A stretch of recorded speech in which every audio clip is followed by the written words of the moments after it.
Welcome friends.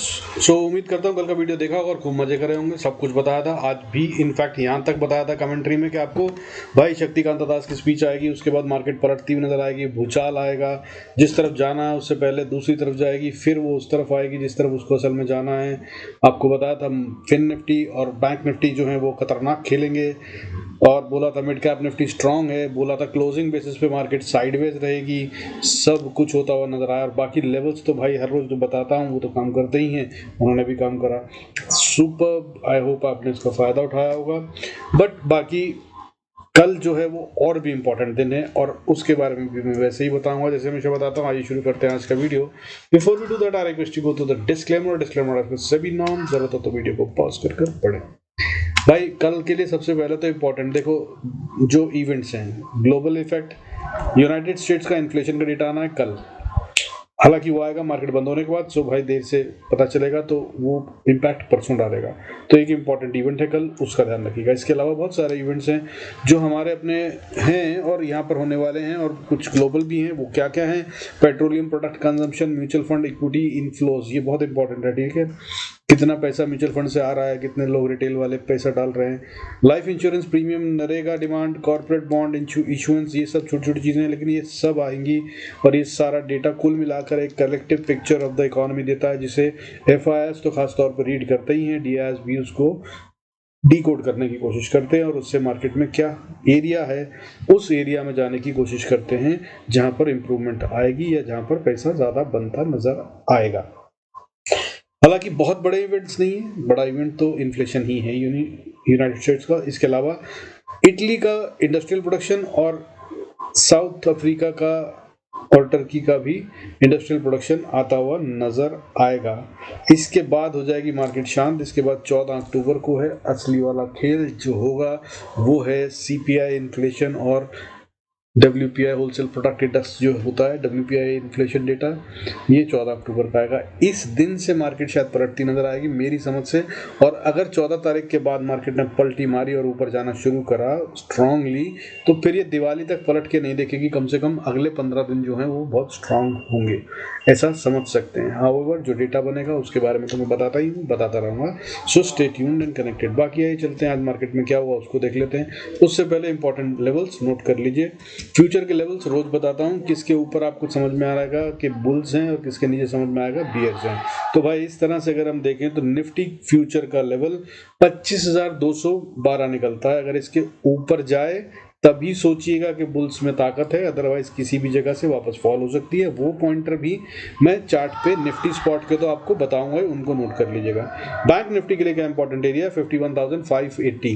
इस area तक जब तक ना पहुंचे, अभी कहाँ पे है? 51,400 पे। हम बात करें 580 की, 180 पॉइंट यानी कि 200 पॉइंट बढ़ जाए मार्केट बैंक निफ्टी का फ्यूचर, तभी समझिएगा कि वो असली बढ़त है। अदरवाइज अगर 100-150 पॉइंट ऊपर खुलता भी है तो वहां से रिवर्सल आ सकता है। मिड कैप निफ्टी स्ट्रांग है भाई, इसको बेचने की कोशिश मत कीजिएगा। 1320 पे है, अगर 1320 कह रहा हूँ, माफी चाहूंगा, 13,020 पे है।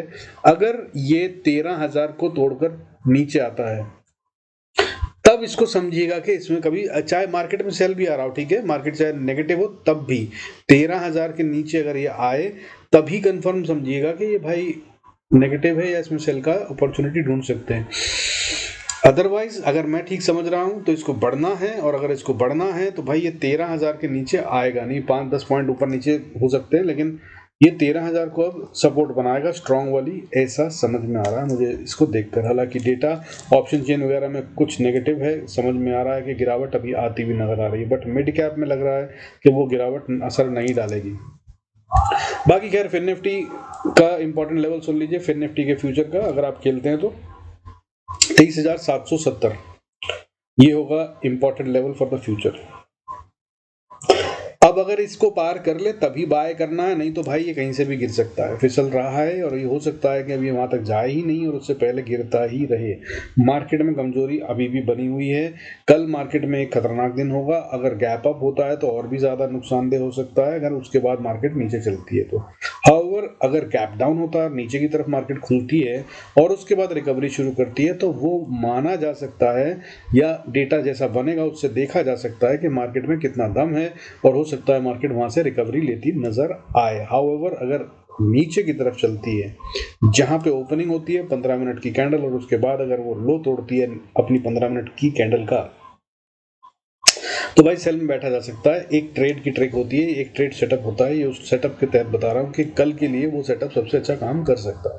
बाकी भाई आज जो है इंपॉर्टेंट लेवल्स कहीं कहीं समझ लीजिए बना के ही रख लिए हैं, नहीं तोड़े हैं, मान सकते हैं। जैसे कि निफ्टी 24,980 या 981.95 981.95 पे क्लोज हुआ है, यानी कि क्या 25,000 का लेवल तोड़ दिया है।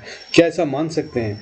नहीं मानना चाहिए, या मानना चाहिए, ये सिर्फ दिल की बात हो जाएगी। टेक्निकली अगर बोले तो इसको हम ब्रेक डाउन नहीं मान सकते, क्योंकि जो दिन भर का मूव था वो बहुत बड़ा था और जो ब्रीच हुआ है लेवल उस हिसाब से बहुत ही छोटा है। 30 पॉइंट से सिर्फ मार्केट टूटी है और उसके बाद इसको नहीं माना जाना चाहिए break down as a rule.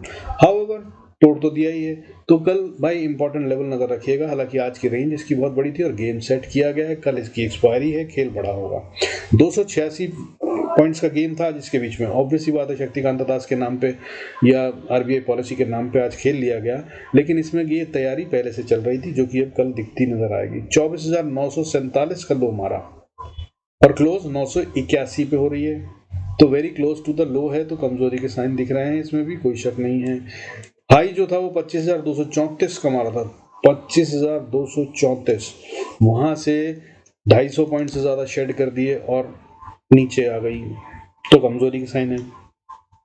लेकिन एडवांस डिक्लाइन रेशियो को अगर देखें तो ताकत दिख रही है। जैसे कि सेंसेक्स में अगर हम बात करें तो आज भी बढ़ने वाले शेयरों की गिनती 1708 थी और गिरने वाले शेयरों की गिनती 802 थी, जो कि कंपैरेटिवली देखने पर तो यही समझ में आ रहा है कि भाई खरीदारी ज़्यादा भारी है, क्योंकि 1700 शेयर ग्रीन में बंद हुए हैं और 802 शेयर रेड में बंद हुए हैं, तो बेचने वाले हल्के हैं। लेकिन इसमें जो कमजोरी के साइन है वो तब दिखते हैं अगर हम इसको कॉन्टिन्यूशन में देखें। तो कॉन्टिन्यूशन में कैसे देखें, तो कल क्या सीन था, अगर हम इससे पहले दिन को देखें, यानी कि हम आज के दिन को पार कर कर लास्ट डे को देखें, तो 2045 शेयर्स ग्रीन में थे कल, जो 1708 हो गए हैं, तो यानी कि बढ़ने वाले शेयरों की गिनती में कमी आई है।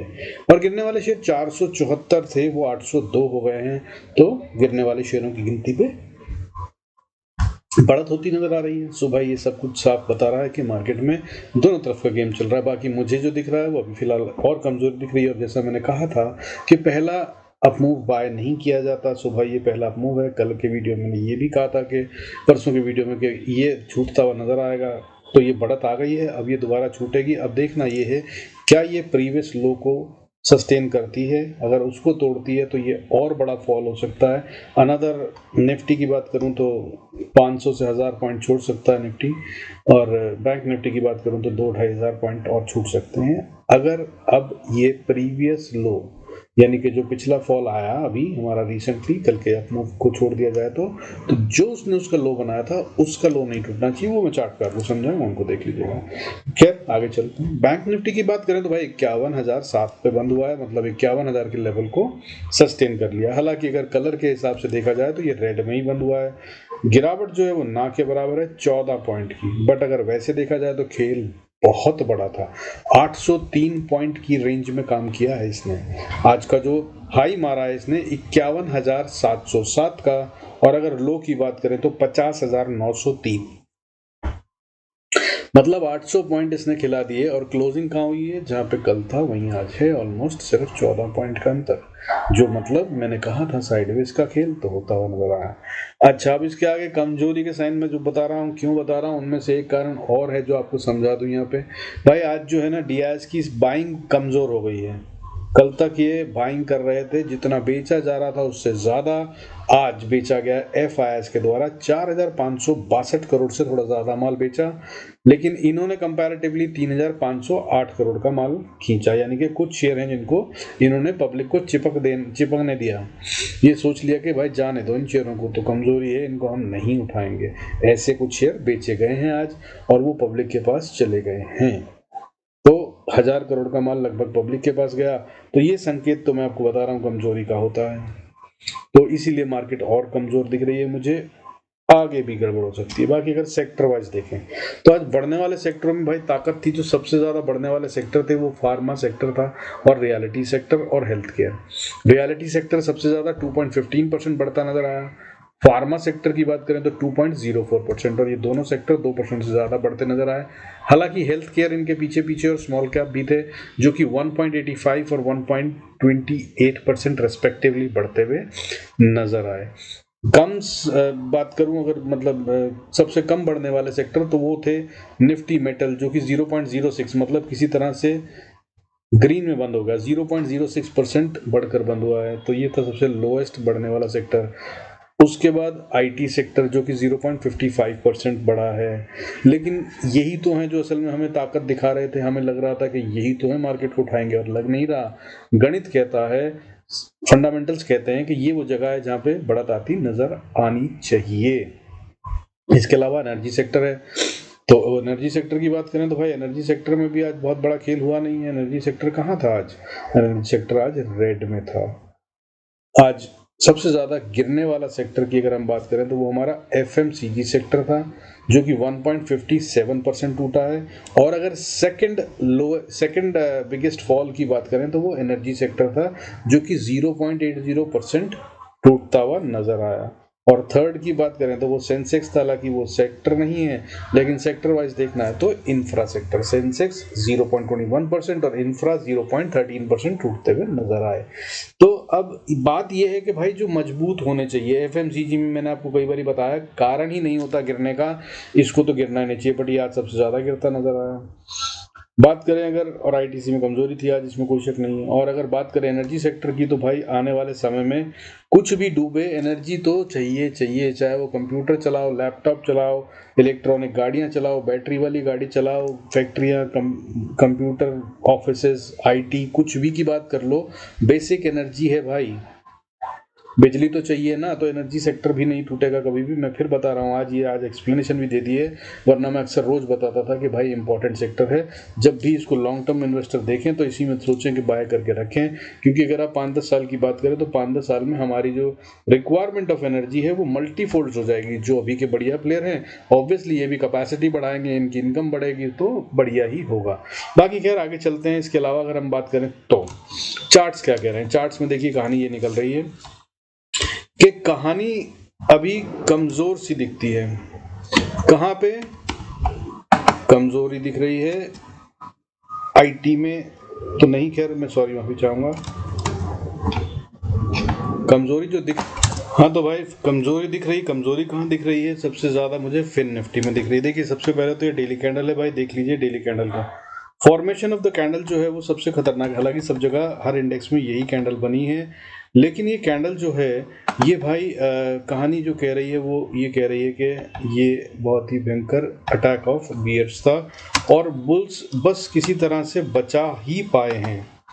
आई एम श्योर दैट आप ये कैंडल देख पा रहे हो। कारण ये मैंने कैंडल स्टिक वाली ट्रेनिंग में बताया आपको, वीडियोस पढ़े हैं भाई, देख लीजिए, समझ लीजिए। प्राइस एक्शन दिखता है यहाँ पे। तो क्या हुआ है यहाँ पे ये हुआ है कि भाई बियर्स ने ऊपर से धकेला है, प्राइस जो ऊपर ले जाना चाह रहा था वो हारा है। यहाँ तक प्राइस ले गया लेकिन सेलर ने माल फेंक के मारा, बहुत तेजी से बेचा और यहाँ तक लाया। अब बस इतनी सी जीत है बुल्स की कि बियर से जीत नहीं पाए, क्योंकि अगर ये 478 यानी कि लो के नीचे ले जाते और ये कैंडल रेड बन जाती तो ये और भी ज्यादा वीकनेस होती। तो भाई यही कैंडल बनी है आज की। चाहे आप अभी फिन निफ्टी का है डेली चार्ट देख लीजिए, मिड कैप निफ्टी का, चाहे देख लीजिए बैंक निफ्टी का, और चाहे आप देख लीजिए निफ्टी का, कैंडल सब जगह पे यही है। और अब इसमें गड़बड़ और बड़ी वाली ये है कि भाई देखिए फिन निफ्टी अभी भी ग्रीन में बंद हुआ है, क्योंकि इसने ओपनिंग के ऊपर क्लोजिंग दी है, यानी कि जहां ओपन हुआ था उससे ऊपर क्लोज हुआ है। लेकिन निफ्टी, बैंक निफ्टी की बात करें तो जहां ओपन हुए थे उससे नीचे क्लोज हो रहे हैं, तो ये और भी कमजोरी के साइन है। बट अभी ये है स्टोरी कि गेम आज जो था वो बहुत बड़ी मैनेजमेंट थी, शक्तिकांत दास साहब की स्पीच थी और खेला गया है। लेकिन कल क्लीन हो जाएगा कंफर्मेशन कैंडल के हिसाब से। तो कैसे ट्रेड करना है उसकी बात सुन लीजिए। तो भाई सबसे पहले चलते हैं अपना निफ्टी के लेवल्स क्विकली बताऊंगा, और ये स्पॉट के चार्ट्स हैं सारे। Please don't confuse with your levels in terms of future, ठीक है? फ्यूचर के लेवल्स के साथ कंफ्यूज मत होइएगा। तो भाई अब अगर बात करें, देखो मार्केट में अगर हम बात करें कि कहाँ से बढ़त शुरू हो जाएगी, तो बढ़त आने के लिए निफ्टी की स्पॉट की बात करें तो सबसे पहला रेजिस्टेंस अभी कहाँ पे है? मान लीजिए, ठीक है, 981 पे सेटलमेंट आई है, हालांकि 25,020 पे इसका लास्ट ट्रेड हुआ था। बट अगर ऊपर जाना है तो इसको सबसे पहले कम से कम 25,040 के ऊपर रहना होगा। अगर इसके ज़रा भी नीचे रहती है तो दिक्कत में है, और ये बियर्स के कंट्रोल में है, क्योंकि यहाँ से पिछली कैंडल 50% पार नहीं हो पाया। याद रख लीजिए, मैंने कई बार सिखाया, हर बार आपको सिखाता हूँ। आज इस पे बात ना करते हुए कुछ और सिखाने की कोशिश करूँगा, हालांकि पहले वाली कैंडल तो आपको सिखाई है। अब इसके ऊपर चलते हैं तो अगली रेजिस्टेंस आ जाएगी बहुत स्ट्रांग वाली 25,085, और अगर इसके ऊपर जाते हैं तो फिर भाई 25,160-70 का एरिया बहुत स्टिफ रेजिस्टेंस का काम करती हुई नजर आएगी। और अगर इसके भी ऊपर गए तो दोस्त फिर 25,235, ये है वो फाइनल लेवल जिसके पार जाने पर अब दोबारा से बुल कंट्रोल में है ये माना जाएगा। अदरवाइज मार्केट अभी भी सेल ऑन राइज ही है। और अगर इसके ऊपर चली गई तो भाई कोशिश करूंगा फिर तो स्पेशली कुछ बताऊं टेलीग्राम पे कम से कम, अदरवाइज मेरे को लगता नहीं कि ऐसा हो पाएगा। बट अब अगर खैर इसके नीचे जाते, क्योंकि डियाज ने भी बाइंग कमजोर कर दी है अपनी, ठीक है ना, पता नहीं किस प्लानिंग में करिए बट कर दी है। लेट्स सी कि कल क्या होता है। और डेटा नेगेटिव बन रहा है, मुझे उम्मीद है कि कल फॉल आएगा, बट खैर देखते हैं। खैर अगली सपोर्ट अगर फॉल आएगा तो कैसे काम कर सकते हैं। देखिए सबसे पहला इसका सपोर्ट है 24,975-70, जब तक ना तोड़े तब तक सेल भी मत कीजिएगा। अगर यहीं कहीं बीच में खुल जाए तो ये मार्केट में ट्रैपिंग भी हो सकती है। क्या खेल होगा पता नहीं, क्योंकि अभी ग्लोबल की बात करूं या सिंगापुर निफ्टी की तो वो अभी इस समय 83 पॉइंट प्लस दिखा रहा है। तो ये भी हो सकता है कि कल ये सीधा गैप अप, बड़े गैप अप का प्लान बना रहे हों और कहीं ऊपर खोल दें, वहां से नीचे गिराए मार्केट। तो बहुत सारी तैयारी रखिएगा। बट अगर ये यहाँ खुलती है तो हो सकता है कि यहाँ से फिर दौड़ा के ऊपर ले जाए। अगर ऐसा होगा तो बहुत बढ़िया चांस होगा बाय का। लेकिन भाई ये सब कल पता चलेगा सुबेरे, अदरवाइज डोंट ट्रेड यहाँ पे, ये खतरनाक है लेवल। और जब वापस भी आ जाए मार्केट, मान लीजिए ऊपर चली गई फिर नीचे आती है, तब भी सावधान रहिएगा। ये एरिया में गेम होगा, यहाँ पे फाइट है बुल्स एंड बियर्स के बीच में। बट अगर नीचे जाती है और 960-50 को तोड़ देती है, 950 940-45 के नीचे ट्रेड करने लगती है, तब होगी दिक्कत भाई असली वाली। और तब मानेगा कि ये जा रही है नीचे। और फिर उसके बाद आखिरी होप, जिनको बड़े वाला दिल हो रख लीजिएगा, 24,890। लेकिन अगर इसके नीचे 5-10 मिनट भी मार्केट ने ट्रेड करा तो फिर ये शायद वापस ऊपर ना आ पाए 24,970 के। फिर ये 24,970 एक बड़ा स्टॉप लॉस बन जाएगा, बहुत सारे ट्रेडर्स का बन जाएगा। इसके पीछे कई सारे लॉजिक हैं, उसमें जाए बगैर मैं आपको समझा रहा हूँ कि यहाँ पे बहुत पैसा लगा हुआ है, खेल बहुत है। पिछली लंबी कैंडल यहीं बनी थी और बहुत कुछ यहाँ पे पहले हुआ है, जिस सबको मिलाकर ये बनता है कि अब ये इस लेवल को अगर पार करते हैं तो जब बियर्स की कोशिश है वो फेल में आ जाएगी। और क्योंकि ये अटेम्प्ट हुआ और वापस नीचे इसके आ गया, तो ये बियर्स टेरिटरी है। और बियर्स को अगर जीतना है तब उनको ये इंश्योर करना होगा कि ये इसके ऊपर ना जाने दें। और बियर्स खास तौर पे बहुत खतरनाक ग्रिप होती है। बुल्स जो हैं वो टक्कर मारते हैं, एक बार उछलता है मार्केट। वैसे ही नॉर्मल बिहेवियर ऑफ बुल देख लीजिए भाई, बैल आया सर टक्कर मारेगा, उछाल देगा। लेकिन अगर भालू के जकड़ में आ जाओ तो भालू भाई छोड़ता नहीं है, कुचल देता है, हड्डियों को चूरा कर देता है, चबाता है, फाड़ता है, खाता है, निपटाता है, पेट भरता है, तभी छोड़ता है वो, अगर कुछ बच जाए तो, नहीं तो सब पेट में। So that's the behaviour of a bear. अब अगर इसके बाद नीचे चली गई तो फिर 890 के बाद अगला सपोर्ट आता है भाई, कहां पे, 700 पे। और ये 700 फिर से एक क्रिटिकल लेवल है। अगर ये भी 700 भी जो है ना, ये बहुत क्रिटिकल लेवल है, ठीक है, इसको भी ना तोड़े तो भी मैं बोल रहा हूं कि हो जाता है कभी कभी कि भिड़ंत इतनी टाइट हो कि संभाला नहीं जाता, फिर वो जोर लगाते लगाते। तो ये है वो पॉइंट। 700 के नीचे अगर मार्केट जाना शुरू करती है तो भाई 250-300 पॉइंट और छोड़ती नजर आएगी। अगली सपोर्ट 24,445 पे है, एक ही दिन में हो जाएगा, कल ही आ जाएगा, ऐसा कुछ नहीं कह रहा हूँ, लेकिन जो रेंज बन रही है वो बता रहा हूँ।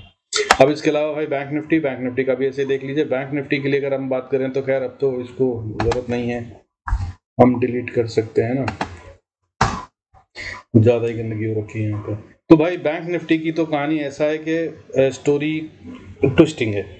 ये बिल्कुल डॉट पॉइंट पे है और बता देगा ओपनिंग पे मेरे हिसाब से। 51,000 के नीचे सेल, 51,000 के ऊपर डोंट सेल। बाय कहीं नहीं कह रहा हूँ मैं, लेकिन खैर अगर आप बाय करते हैं यहाँ से तो पहली रेजिस्टेंस 51,270, इसको इसे पार करना ही मुश्किल हो जाएगा मेरी समझ से, या फिर ये इसके ऊपर ही खुल जाए तो ये सपोर्ट का काम कर सकती है, अदरवाइज चांसेस आर लेस। लेकिन अगर पार कर ले तो फिर अगली रेजिस्टेंस 51,550, ये भी एक स्टिफ रेजिस्टेंस है, क्लस्टर बन रहा है मेरी समझ से, और इसके ऊपर जाना भी थोड़ा मुश्किल होगा। लेकिन इसके भी पार चली जाए तो फिर अगली रेजिस्टेंस 51,880, और उसके बाद भाई 52,350 60 से 500 550 तक तो फिर कहानी बहुत ही टाइट है। इसके ऊपर तो खैर अभी हम नहीं जा रहे, मैं आपको ये कह भी सकता हूँ अपने एक्सपीरियंस से, ठीक है, कल तो नहीं जा रहा है कम से कम, और अगर चले गए तो फिर भाई मतलब बता रहा हूँ फिर तो बुल रैली है बढ़िया वाली। बट क्या, फिर दिवाली से पहले रुकेंगे नहीं, फिर दिवाली तक मार्केट जो है वो ऊपर ही और ऊपर ऊपर जाती जाएगी। खैर नीचे की बात कर लेते हैं अभी फिलहाल जो कल लग रहा है। तो नीचे आते हैं तो भाई 51,000 के नीचे, जैसे मैंने बोल दिया, तो सबसे पहली सपोर्ट 927 पे ही है। अगर इसको फाड़ दे तो जा रहे हैं नीचे, नहीं तो भाई थोड़े से चांसेस हैं कि यहाँ पे बच जाए, क्योंकि यहीं पे आज पैसा बार बार लगा के मार्केट को गिरने से बचाया गया है। तो मतलब यहाँ तक जो है बियर्स एक्टिवेटेड थे तो कुछ अटेम्प्ट नहीं हो रहा था जब यहाँ पे एक्टिवेट हुए, और फिर उसके बाद नीचे हुए। दूसरी बात, अगर अब आप इसकी कैंडल्स को देखें, ये आर्ली कैंडल है, इस फॉर्मेशन को कुछ कहते हैं अगर आपको याद हो, खास तौर पे जब मार्केट बढ़ती हो, मैंने अपनी कैंडलस्टिक ट्रेनिंग में सिखाया था। बीच में ये बना डब्बा, साइड में ग्रीन कैंडल, रेड कैंडल, बड़ी कैंडल, और उसके बाद जब इस लो को तोड़ दे तो मार्केट क्या करती है और कैसे ट्रेड लेना होता है, वो सब मैंने 2 हफ्ते पहले के वीडियोस में सिखाया है बकायदा। तो भाई वो यूज़ कर लीजिएगा। और इसका लो आज टूटने नहीं दिया गया, पहले भी बहुत बार टेस्ट हुआ था। इस लेवल को नोट कर लीजिए 50,890 मेरी समझ से। अगर ये 890 से 850 के एरिया को तोड़ती है, या 800 ही मान लीजिए, तो ये एक झटके में या बहुत तेजी से एक और बड़ा फॉल देगा जो सीधा 50,400 50 60 70 तक ले जाएगा, मतलब 500 तो टच हो ही जाएगा। तो 800 से अगर 300 की बात करूं, मतलब 800 से अगर 500 की बात करूं तो 300 पॉइंट का खेल बहुत खटाक से आएगा। और अगर ये टूटा तो फिर भाई 50,192, और अगर उसके बाद बात करूं तो फिर कहानी जो है ना भाई कमज़ोर है, क्योंकि अगर 50,190 जो टूट गया तो फिर ये अगली सपोर्ट जो मजबूत वाली आती है वो सीधा 1000 पॉइंट नीचे है, 1200 पॉइंट 49,000 पे, तो फिर ये और गिरता हुआ नजर आएगा। हालांकि बीच में एक छोटी सपोर्ट 49,438 पे भी है, बट मेरी समझ से अगर इसको जाना है ना ऊपर, तो ये अब यहाँ से नीचे नहीं आएगा। हो सकता है कल गैप अप हो जाए फिर ले जाए। गेम कल बहुत ट्विस्टिंग होने वाला है, क्योंकि मार्केट में ऐसी कोई कमजोरी के साइन है नहीं, कोई ज़रूरत है नहीं, कोई कारण है नहीं। FIs माल बेच रहे थे, बड़ा वाला वो बेच चुके हैं। अब उनके पास जितना है उसको अगर वो बेचते हैं या ज़्यादा बेचते हैं, कारण उनके हैं, ठीक है, उनको चाइना जाना है, इंडिया छोड़ के जा रहे हैं मार्केट को, पिछले 3 साल से छोड़ रहे हैं, लेकिन DIs ने मार्केट गिरने नहीं दी थी। बट अगर आप बड़ी सेलिंग करें, आप मतलब 5-5 हज़ार करोड़ की सेलिंग भी ये लोग मैनेज करने लग गए हैं, तो कोई दिक्कत है नहीं मार्केट में वैसे लॉन्ग टर्म के हिसाब से देखा जाए तो। बट कल का दिन इंटरेस्टिंग है, फिर बता रहा हूँ, सावधान रहिएगा। अब भाई क्विकली फिर क्या बताऊँ आपको, फिर निफ्टी बताया जाए, सेंसेक्स बता देता हूँ, क्योंकि 2-1 दिन में उसकी एक्सपायरी आने वाली है। तो भाई सेंसेक्स पे नजर रख लीजिए। सेंसेक्स का कल का इंपॉर्टेंट लेवल 81,590 से 600 30-40 का है। इसके ऊपर चला जाए तो बाय करके चलिए, और ऊपर में फिर 81,950, और उसके बाद फिर 82,317, और उसके बाद 82,760, ये सारे लेवल्स ओपन होते हुए नजर आ जाएंगे। और अगर इसके ऊपर गए हम तो फिर एक और बड़ा बुल रन होता हुआ नजर आ सकता है, फिर कोई रेजिस्टेंस नहीं है। नीचे की बात करें तो पहली सपोर्ट 81,380, और अगर इसको तोड़ दिया तो फिर अगला फॉल और 80,900 तक, लगभग समझ लीजिए आप 600 पॉइंट और छोड़ता हुआ नजर आएगा। और उसके बाद 800 मान लीजिए दिल रखने के लिए कि अगर वहां तक से भी बाउंस कर जाए तो ठीक, नहीं तो फिर ये और एक फॉल देगा जो 80,454 तक ले जा सकता है। ये कहानी इसकी क्लीन है, और ये एक दिन में भी हो सकती है। और अगर इसको भी तोड़ा तो भाई इसकी कहानी फिर 79,800, और उसके बाद 79,370 यहाँ तक जाती हुई नजर आ सकती है। होप आप इस सब का फायदा उठा पाएंगे। बाकी भाई शुरू की कमेंट्री को जरूर सुन लिया कीजिए, बिल्कुल क्लियर पिक्चर देता हूँ कि कल मार्केट में हो क्या सकता है, पॉसिबिलिटी क्या है, और किस तरफ की ट्रेड लेना ज्यादा समझदारी होगी। बाकी as you wish, most of the people try and jump to the end and watch it के लेवल्स क्या हैं, आपकी इच्छा है, जैसा आपको ठीक लगे। बाकी मैं एक कोशिश करता हूँ कि आप लोगों को डायरेक्शन मिल जाए, सही से ट्रेड कर सकें और प्रॉफिटेबल हो जाए। बाकी मिलते हैं अगले वीडियो में। Thank you so much for staying connected. God bless us all. See you next video.